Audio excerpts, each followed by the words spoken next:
Ravi de vous retrouver pour une nouvelle émission de marché. C'est Ricky, soyez tous et tous les bienvenus. On va s'attarder sur le Nasdaq en termes de plan de trading et d'analyse. On va reparler des plans qu'on a vus déjà sur ce début de semaine. Mais avant cela, je souhaitais bien tout simplement vous parler de l'actualité des marchés financiers. Quoi de mieux que de se reporter sur mon X où je partage énormément d'actu. Tout d'abord, le calendrier économique actuellement avec pas mal d'éléments importants du côté de l'Europe, hein. On voit notamment le discours de Christine Lagarde avec également la décision sur les taux de la BCE pour ce mois d'avril. Donc on verra un petit peu ce qu'il en est. On a une attente à 2,40, pardonnez-moi, et 2,65 précédemment. Donc on est toujours dans cette logique de continuation de baisse des taux. Et il y a fort à parier effectivement que ce soit le scénario qui soit envisagé puisque l'inflation européenne continue de se rapprocher de l'objectif des 2%. Au-delà de ces news économiques, on a énormément de sociétés qui vont venir publier et qui ont d'ailleurs déjà publié, comme notamment Taiwan Semiconductor, dont je vous reparle dans un instant. On aura United Health, enfin, données importantes du côté du Dow Jones notamment, puisque je vous rappelle que grosse maille, l'entreprise représente 9 et bien de la pondération de l'indice. On aura également Netflix et d'autres entreprises qui peuvent vous intéresser.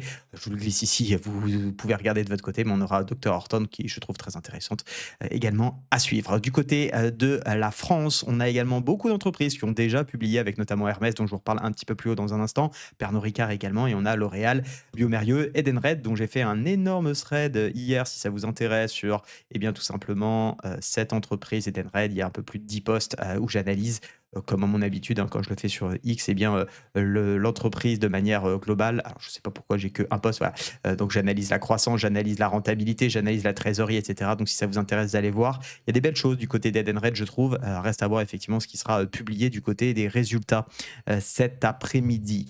Voilà un petit peu pour ce qu'on a en termes de publication d'entreprise. On a également Ipsos qui a publié, je vous en parle aussi dans un instant. J'ai GTT. Pourquoi j'ai mis des cœurs?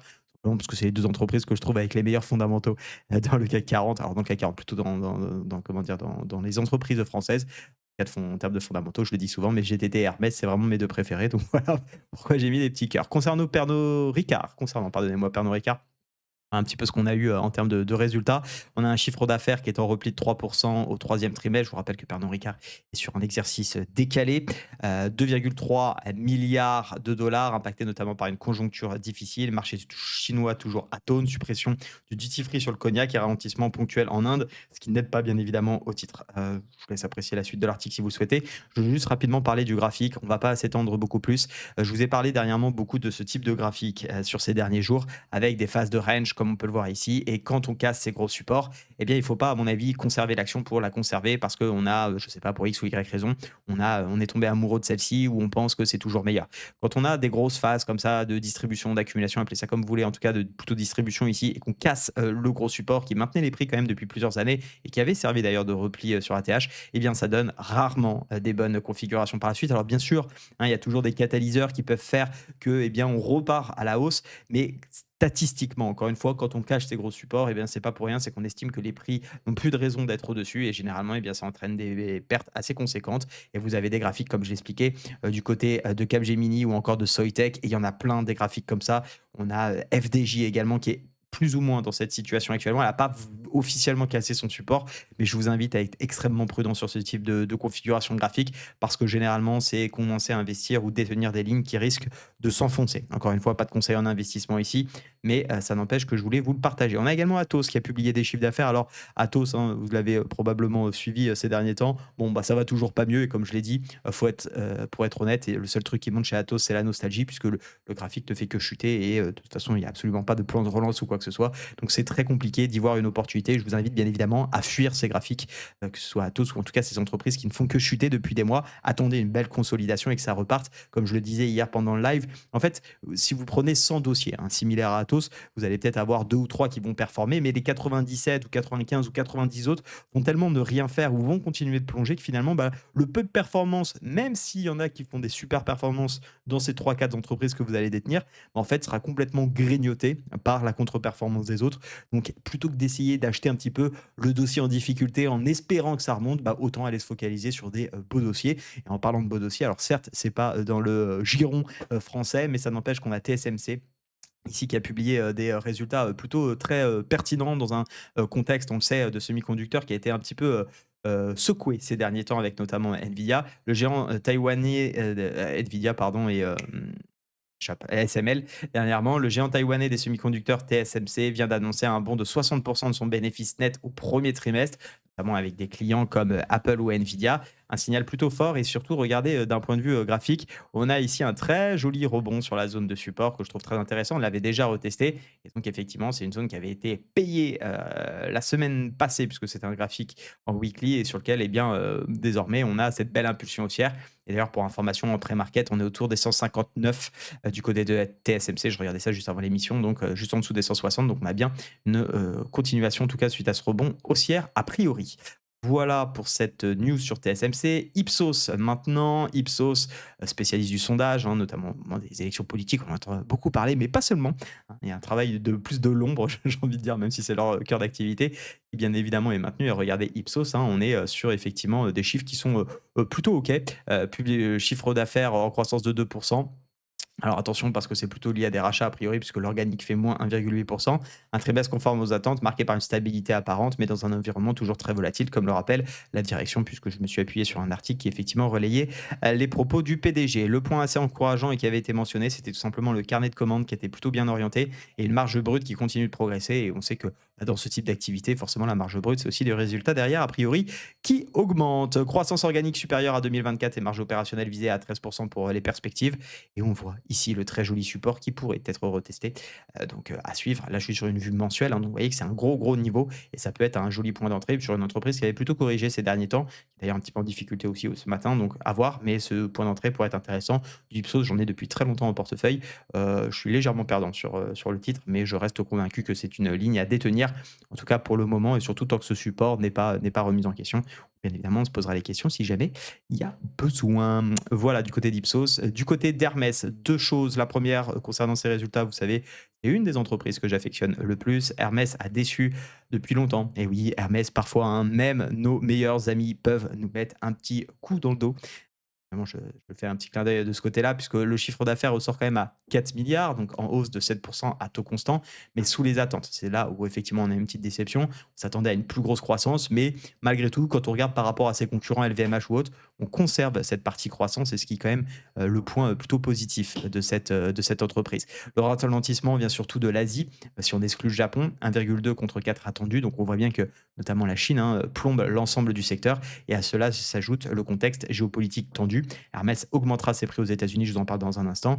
Et donc ma question que je vous pose ce matin, et vous pouvez bien évidemment m'y répondre en commentaire, c'est est-ce que pour vous c'est un simple trou d'air passager ou alors Hermès va être, en tout cas selon vos peut-être spéculations ou en tout cas vos croyances profondes, bah, va être condamné à la même trajectoire que ses amis LVMH et Kering. Pour le moment, on le voit, on est toujours maintenu ici sur cette grosse oblique weekly qui maintient les prix depuis 2022 et on est toujours dans une tendance pour moi qui reste ultra haussière sur le long terme. À voir bien évidemment, tout ça pourrait être remis en question parce que peut-être qu'on est sur le début d'un déclin de quelque chose et il faudra bien évidemment surveiller ça de près. Juste pour finir sur Hermès, je vous le disais, elle va donc augmenter ses prix, aux États-Unis à partir du 1er mai et c'est ça que j'aime bien avec Hermès, c'est qu'elle a la capacité un petit peu de s'en foutre de ce qui se passe, si je peux me permettre, parce que tout simplement, bah, on a, des chiffres qui sont, positifs. On le disait 4,1 milliards. Alors là, on a plus 8,5 parce que c'est pas à taux constant par rapport à la donnée, précédente, tous l'écart de pourcentage, mais peu importe. Ce que ça montre surtout, c'est que Hermès reste une valeur solide, un modèle à part dans, l'univers du luxe, capable de préserver ses marges, d'absorber les chocs et en plus de ça, d'élever ses prix s'il y a quoi que ce soit parce qu'elle reste convaincue que la clientèle continuera d'acheter parce que Hermès, en réalité, voilà, comme je le disais ici, mais quand on voit des sacs Birkin à plus de 10 000 $, l'ajustement reste possible et assumé. Et c'est cette capacité un petit peu d'avoir un avantage compétitif sur comment dire, sur ses concurrents justement, sachant que c'est vraiment l'image de marque qui ressort, où on peut avoir des entreprises bah, qui traversent ces phases difficiles. Alors ça ne veut pas dire forcément qu'elle va cartonner, mais en tout cas, elle pourra probablement les traverser mieux que les autres. Et quand le cycle, si en tout cas il y a un fin de cycle sur le luxe, quand le cycle repartira, eh bien, on pourra, s'attendre à des, jolis rebonds. Donc voilà un petit peu ce que je vois sur cette entreprise Hermès, et mon analyse. Alors peut-être avec un biais, je dois vous l'accorder, hein, je n'ai pas de sujet, avec ça. Ça m'arrive de faire des mauvais choix et de me tromper, bien évidemment. C'est des positions qui restent complètement assumées. J'en ai aussi qui sont très bonnes, donc voilà, j'ai pas peur de le dire. Il faut savoir de temps en temps mouiller le maillot. Je répète, malgré tout, pas de conseils en investissement de ce, côté-là. Pour parler de côté, allons du côté des États-Unis justement, puisqu'on est, toujours donc sous cette oblique. Il se passe absolument rien, donc comme à peu près comme on l'avait dit, annoncé dans mes différentes émissions, que ça soit mes lives, mon émission du lundi avec les membres que j'accompagne ou encore, eh bien, au travers, eh bien, de comment dire? des différentes émissions que j'ai fait ces jours précédents, on voit qu'on est revenu sur cette zone de polarité. Je vous ai dit, tant qu'on casse pas cette zone, pour moi, bah, pas d'intérêt à vendre parce qu'on a quand même un petit filtre négatif qui est ce pseudo retournement haussier, mais on voit que pour l'instant, en tout cas, c'est très faible, hein. Il n'y a pas cette vraie dynamique de casser. Et donc, pour moi, je chercherai des ventes si on recasse les derniers points bas. Par exemple, aujourd'hui, attention, demain, c'est férié. Donc, c'est aussi, si on va chercher les objectifs, bah, être conscient qu'il va falloir maintenir la position probablement jusqu'à lundi. Certes, les marchés seront fermés, mais on n'est pas à l'abri avec les bruits de marché qui courent et que Donald Trump, prise de parole un petit peu spontanée, peut amener bien évidemment de la volatilité là-dedans. Donc, il faut en être conscient, il faut savoir protéger son risque, il faut savoir trouver une bonne entrée pour aussi que le risque-reward soit intéressant. Donc, même si on casse les derniers points bas, il me faudra vraiment quelque chose de bien propre et précis pour que je puisse le travailler. Si jamais mon scénario, qui est donc celui à la baisse, ne se déroule pas, il faut être capable de changer également son fusil d'épaule, de se dire bah, simplement que le marché ne va pas dans entre guillemets la direction qu'on imaginait, et c'est tout à fait possible, hein, ça arrive assez régulièrement. Et donc dans ce cas-là, il faudra aussi être capable de se repositionner à l'achat. J'ai une problématique, moi, c'est qu'il faudra déjà casser cette oblique et vraiment la casser de manière forte pour montrer finalement bah, que la correction depuis février est remise en question. Et puis il faudra être capable aussi d'aller chercher les 0,5, casser ce niveau de résistance et casser les 0,618. C'est pourquoi je serais, en cas où ça monte ici et qu'on a vraiment des grosses bougies d'impulsion, c'est pas un souci pour moi de rester à l'écart parce que ça me permettra déjà d'avoir plus de conviction par la suite pour continuer à travailler à l'achat en me disant qu'on a franchi tous ces niveaux et donc on aura peut-être plus de potentiel et de liberté pour trader facilement à l'achat plutôt que de me retrouver avec comment dire, une succession finalement d'obstacles qui encore une fois peuvent être cassés, hein, là n'est pas le sujet, mais voilà, en termes de confiance dans mon trade, en termes de décision aussi à prendre, de meilleure qualité qu'elle soit, je ne pense pas que ça soit quelque chose qui soit totalement conforme à mes façons de faire. Et donc je préfère rester à l'écart pour les achats et je repartirai à l'achat dans un niveau qui est relativement simple, sauf bien évidemment en consolidation du prix et on s'étend sur quelque chose de plus construit sur 1 ou 2 semaines. Et dans ce cas-là, on repartirait, on pourrait chercher des achats plus tôt. Mais en tout cas, pour le moment, j'en parle ainsi. Il faudrait effectivement venir donc reprendre ce niveau qui avait permis de retourner la dynamique baissière. Et d'ailleurs, je vous parlais de dynamique baissière, mais vous vous rappelez quand je vous ai dit tout à l'heure, c'est des entreprises, Pernod Ricard comme, Capgemini, comme Soitec où on a des ranges, bah, on a exactement le même, la même chose ici. On a un range, il casse et bien on fait du zone to zone et c'est pour ça que je privilégie pour l'instant les ventes aussi. On est toujours sous l'oblique qui avait, maintenu les prix à la hausse et donc vous voyez, on pourrait très bien aussi revenir tester ici pour repartir à la baisse. D'ailleurs, je ne l'ai pas dit, mais cette zone ici peut tout à fait bien sûr être une zone de vente au cas où on revient dessus et qu'on a des éléments qui nous permettront de vendre, qu'ils soient techniques, fondamentaux, voire croiser les 2. Voilà pour cette émission, j'espère qu'elle vous a plu. N'hésitez pas à la liker comme d'habitude. Je vous laisse me dire en commentaire les actions que vous souhaitez potentiellement voir ou les autres graphiques les jours qui suivent et pour ma part, eh bien, je vous souhaite une excellente journée. Soyez prudents sur les marchés et à très vite. Ciao.